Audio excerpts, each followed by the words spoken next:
Alright, welcome to a new YouTube video, and we're going to do something a little special today. We're going to actually deep dive into a project and talk about the history of it and how it's been developed over time. And I think it's a really cool way to kind of see the development of certain genes and the potential of different morphs and how we found our way from the beginning all the way up to some of the weird combos that we know and love now. And we're going to do that with the Dreamsicle project, which JKR has been on the leading edge of that.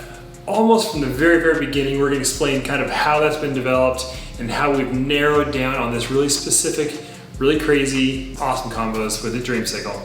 So we'll start from the very beginning.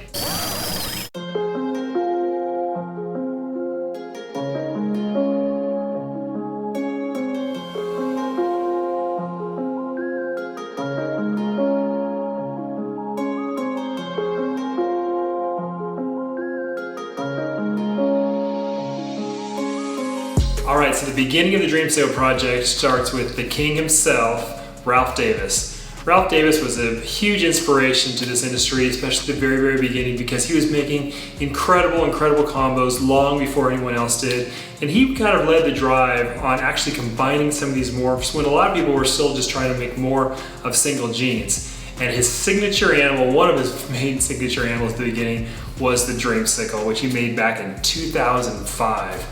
That is like a lifetime ago in ball python industry terms. And he really led the charge, making some incredible snakes. When that Dreamsicle was made, I was one of thousands of people, I'm sure, looking every day at his incubator page, his birthing records, to see what craziness he'd come up with next. And the Dreamsicle, when he made that, blew us all away. We knew it was another huge milestone for ball pythons, and it ended up being a huge bedrock of this industry. When I saw Ralph make that incredible animal, I knew that even though I had basically no ball pythons at that point, that was going to be a dream animal for me to develop and work with. So I started working on making those. I started out with a lavender albino, which I sent up to another big name in the ball python world, Peter Call. He was the king of piebalds. I sent my lavender albino male up to Pete's house. He requested a breeding loan with it. And a year later, I managed to get the male back plus 1.2 double het lavender albino pies, so double het Dreamsicles. I grew those up, and in 2009 I was so lucky to hatch my first Dreamsicle. I remember walking out and checking out, it's a 6-egg clutch, I'll never forget. I saw them hatching and we had a little Dreamsicle head, and a little Dreamsicle coming out of that, and it just, my wife still says that I was more excited about that snake than I was about the birth of any of my children. To which I say, well, I wasn't expecting any crazy morphs from my kids, so so I was really glad to see that snake when it came out. That ended up being a boy out of 6 eggs. It was a 1 in 16 shot, ended up being a boy. I was only the second person to hatch a Dreamsicle in the industry. And not only was that a big boost for me just as far as the animal and project involved, but it was actually huge for me as far as just being able to make some kind of mark on the industry, not just publicly for marketing and stuff, but actually feeling like, hey, I have a way to actually make things that matter in this industry. And it really gave me a boost to my morale and my desire to really move ahead in the industry. So it was a big thing when you hit on your very first combo like that that's really cutting edge. So fast forward all the way to 2013, my male had been breeding really well, and we actually got some hets up to size that had some different codoms involved in them. And I think actually what we ended up breeding was a pastel pied het lav to a double het. And we ended up hitting the very first combo Dreamsicle with a codom added, the very first one I made in the industry. It was a pastel Dreamsicle. Absolutely beautiful. And it actually blew me away. We knew the lavender pastel was really good. Ralph had made some of those. I had made a couple at that point. They were so pretty, they really added to the lavender. And the Dreamsicle version, although it was less orange, it actually ended up growing into a very unique version of an adult with almost these little green tints to it. Really was happy with that combo, and it was a big step forward on the project. The next progress we made with the project was we made the killer Dreamsicle in 2016. So the killer is super pastel, lavender albino pied, of course. And what that did is that took the pastel effect and kind of maxed it out. And I felt like it was maybe a little bridge too far, because it took what was a lot of that orange and brightness, and the pastel kind of accentuated a little bit, but the super pastel ended up washing out a lot of the contrast. And I felt like it wasn't really quite the right direction for it. So although it was really cool to hit that milestone and actually make the snake to know what it looks like, it was a project that I ended up backing off of a little bit. And so that's the last time I made a killer Dreamsicle. That same year we also made another animal that I ultimately found a little disappointing, and that was the cinnamon Dreamsicle. So the cinnamon, of course, is an amazing snake. But in the pied, the cinnamon takes away almost all the pattern a lot of the time. And so when I made the first Cine Dreamsicles, I was disappointed, of course, and not completely unexpected to see they mostly just had the Dreamsicle head pattern and a white snake, which I felt like was not really the direction we wanted to go with it in the future.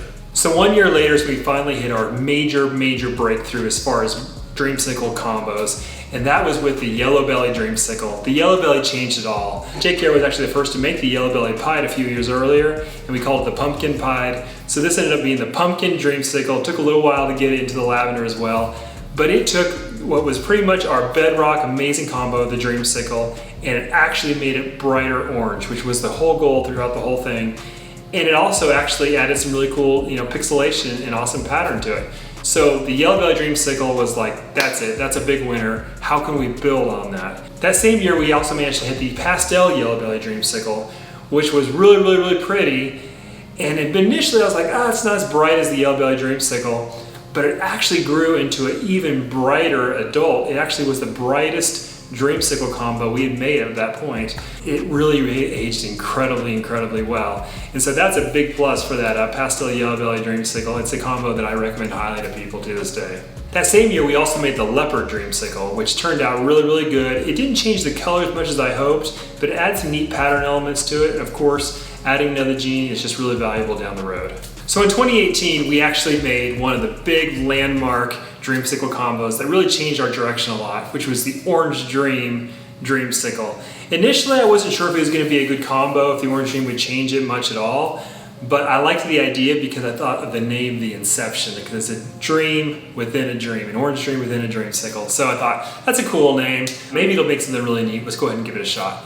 And it turned out to be absolutely phenomenal. It did bump up the orange a lot, but the Orange Dream pies have a lot of like pattern reduction. They have the saddles, but the black is reduced, so you end up with a lot more kind of solid orange saddles. And I was really happy with the result. We also managed to hit the Orange Dream Yellowbelly Dreamsicle that same year, and that was a step above the Yellowbelly Dreamsicle. Didn't change the pattern quite as much, but what we did find is that animal has become the absolute peak adult Dreamsicle that we've made so far, the Orange Dream Yellowbelly Dreamsicle. Turned out really nice. Those genes are all working in concert to maintain that peak level of orange all the way through adulthood. So we're definitely making some major progress on that. The same year, we also tried to make an animal that I was pretty sure wasn't going to be a winner, and it was right. It was the Pewter Dreamsicle, which ended up being high white, just like the Cine, with a lighter head. And so that was kind of a little bow on that part of that project. Also in 2018, we managed to make the Starburst, which was an experiment in finding out exactly what Enchi does with the lavender albino. We managed to hit an Enchi leopard lavender, which was just phenomenally orange and very unique. Basically turned them into just absolutely neon orange, and it ended up being a fantastic combo. And I hadn't even really thought about putting Enchi into Dreamsicle at that point, but as soon as we saw that, I thought, oh, I've been missing the boat on this for a long time. Enchi has to be the key that's going to unlock a whole nother level of Dreamsicle and really change it a lot. So I kind of was like, okay, I got to reshuffle everything and work my way over to getting the Enchi Dreamsicle project. Another really awesome combo we saw made during that 2018 season was the Blackhead Lavender, and that was made by Andre over at Capital Reptiles. Really amazing, and that's a really interesting direction to go with it. Something that I've worked on a little bit, but he really nailed it with that combo. It's amazing. That very next year, my buddy over at Exclusive Snakes, he actually made a Fire Enchi Dreamsicle, and it was kind of like a proof of concept because Marcelo, he is just an incredible snake, and when he made it, I was like, oh, I gotta buy that snake. He wouldn't sell it, of course, but it was an amazing snake, and it really showed me that we was on the right track with this. All right, now we're on to 2020 and the direction we took it this year. We managed to really dial in that Enchi into the Dreamsicle project this year, and it ended up being everything we hoped for and more. So pretty early on, we hit the regular Enchi Dreamsicle, which was extremely bright, extremely reduced pattern, and then right after it hatched, from the very first moment on, all those wide areas started filling with that beautiful pink, just like we hoped the Enchi would bring. It ended up being incredible. It made me super excited for the other pairings because I went full bore on it. We also ended up making an Orange Dream Enchi Dreamsicle. So basically we call it an Enchi Inception, and it ended up being even brighter, even more reduced. We were like firing all cylinders and super happy with these. And then we actually have just now hit another kind of landmark combo. So you'll remember back in 2017, we hatched the Yellowbelly Dreamsicle, which was such a landmark combo. And then the Enchi being the big winner of 2019-2020. We managed to put those two together now, and it is wild and special and really, really cool. And so to end this video, we're gonna unveil that specific snake, and it is the pinnacle right now of what we made. We still have a lot more to do, but we want to show you that snake and talk about where we can go from here. All right, here it is. This is a very, very special animal. This is the Enchi Yellowbelly Dreamsicle. And I'll tell you why I'm so excited about this animal compared to some of the other amazing ones we just talked about.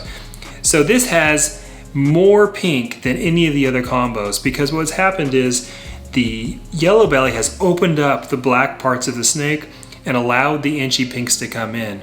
With the other Enchi Dreamsicles we made, and with the Enchi Orange Dream, they were extremely bright, but they all had a lot of reduced blacks and therefore very small little patches of pink, whereas this guy is just absolutely exploding with color all around.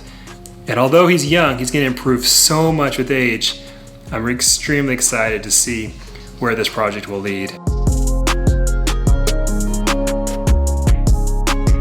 All right, so that's where we're at with the Dreamsicle project. It's been an incredible journey all through these years, a lot of really awesome combos along the way. And the cool thing is we're super excited about where we still have to go. Even though we just showed you that amazing snake, we still need to add Orange Dream to that. We still need to potentially put Leopard in that and make Starburst versions. And then this year we actually did a lot of progress on the red stripe lavender stuff, and we still haven't seen that yet in the Dreamsicle.